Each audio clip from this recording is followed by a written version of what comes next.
ఒక వ్యక్తికి సంబంధించినటువంటి సెల్ ఫోనే కాదు, ఏదైనా కూడా అతని తొలుక లేదా ఆమె తొలుక ప్రమేయం లేకుండా తీసుకోవడం సమంజసమేనా?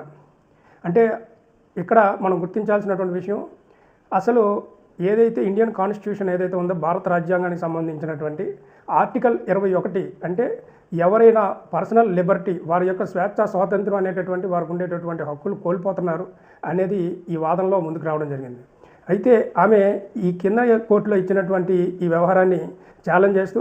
నా భర్త నాకు తెలియకుండానే నా సెల్ ఫోన్లో ఉండేటటువంటి వాట్సాప్లు చాటింగ్లన్నీ కూడా తీసుకొని కోర్టుల్లో ప్రొడ్యూస్ చేయడం, కోర్టుల్లో ఈ రకమైనటువంటి ఇచ్చేసి నా తొలగు మనోభావాలు దెబ్బతీయడం, అదేవిధంగా నాకు ఉండేటటువంటి లిబర్టీని ఈయన డ్యామేజ్ చేశారు కాబట్టి దీన్ని అంగీకరించకూడదు, ఇది కొట్టివేయాలని చెప్పి ఈమె తన తనకు వాదనలో వినిపించింది. కానీ దీనిపైన మధ్యప్రదేశ్ హైకోర్టు చాలా కీలకంగా ఆలోచించినటువంటి పరిస్థితుల్లో, ఎట్టి పరిస్థితుల్లోనే ఇలాంటి విషయాలని తోసిపుచ్చేటటువంటి